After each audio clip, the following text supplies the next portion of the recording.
সালাম আলাইকুম। খালা এটি কি বেচতেছেন? বাবা এই সোন পাপড়ি এগুলা। সোমপাপড়ি। হ্যাঁ। আপনার বিক্রি করতে হয় কেন?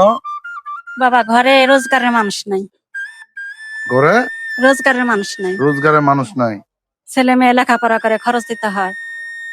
প্রিয় বন্ধুরা, আমরা সন্তান, আমাদের জন্য বাপ মা কিন্তু অনেক পরিশ্রম করে।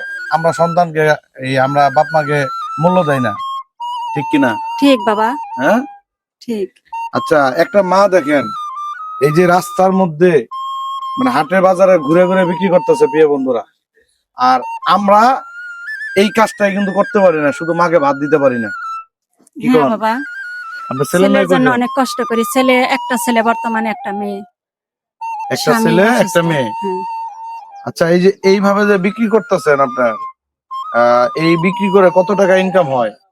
বাবা বেশি ইনকাম হয় না, সারাদিনের মধ্যে 500 এরকম বিক্রি হয়। আচ্ছা, এখন আপনি কই গেছিলেন? আপনার আমি আসলে বাজারে গেছিলাম। আশুলিয়া বাজারে গেছিলেন। আচ্ছা, এখন আপনি কই যাচ্ছেন? এখন আমি যাচ্ছি আশুলিয়া গরুর বাজারের সামনে বসবো, যায় বেচা কেনা মানে করার গরু জন্য। বাজারের সামনে যায় বেচা কিনা করবেন? হ্যাঁ। আচ্ছা, গরু বাজারের সামনে বেচা কিনা করতে হবে না, ঠিক আছে? হ্যাঁ। এটা মনে করেন সব আমি কিনে নিলাম, আলহামদুলিল্লাহ। ঠিক আছে? সব আপনার এভাবে ঘুরতে হবে না। আজকে দিনের মতো হ্যাঁ। আমি আপনার থেকে এটা সব কিনে নিলাম, আলহামদুলিল্লাহ। ঠিক আছে? আমরা যেহেতু মায়ের সন্তান, মায়ের প্রতি ভালোবাসা আমাদের অবশ্যই থাকা উচিত।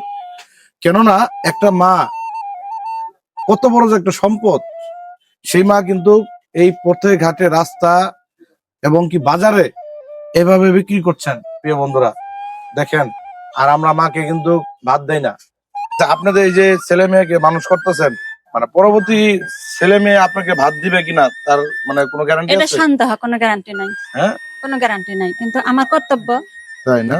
বাচ্চার উপর আমার কর্তব্য, এটা তাদেরকে মানুষ করার কর্তব্য আল্লাহ আমাকে দিচ্ছে। আচ্ছা, ঠিক আছে। এখানে দেখেন তো কত বীজ আছে, দেখেন আপনি একটু গুনেন। নিচে নামান, নিচে নামান, আপনি একটু দেখেন গুনেন কত বীজ আছে। এখানে আছে 2 4 6 6 8 10 11, 12, 13, 14, 15, 27, 28, 29 পিস আছে। আচ্ছা, আমরা এই জিনিসগুলো যদি একেবারে একটু দাঁড়ান, হ্যাঁ, এই জিনিসগুলো যদি আজকে সব কিনে নেই, মানে কিরকম লাগবে?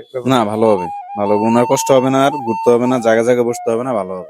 আচ্ছা, এখানে আরেকটা আমার বোন, তৃতীয় লিঙ্গের মানুষ, যাই হোক, আমার এই জিনিসগুলো আজকে আমি একবারে কিনে নিতে চাই এই মার কাছ থেকে। কিরকম ভালো হবে, হ্যাঁ, অনেক ভালো হবে। তাই? হ্যাঁ, আচ্ছা, আপনিও বললেন ভালো হবে। যাই হোক, এখানে আছে 29 পিস নাকি? আচ্ছা, আমি 29 পিসের টাকা দিলে তো আজকে আপনার বাসায় চলে যাবেন নাকি? এখানে দেখেন তো কত, 300 টাকা। আপনার 10 টাকা আরো বেশি দিলাম। আলহামদুলিল্লাহ। খুশি আছেন? হুম। আচ্ছা, এই জিনিসগুলা আপনি সব নিয়ে যাবেন আজকে, কেন? নিয়ে যাবেন, কালকে আবার নিয়ে বেচবেন। না, আমি ভয় পাই কথা। না না না, আমি আপনাকে ফ্রি দিয়ে দিলাম, এটি যেহেতু আমি কিনে নিছি, ফ্রি দিয়ে দিলাম।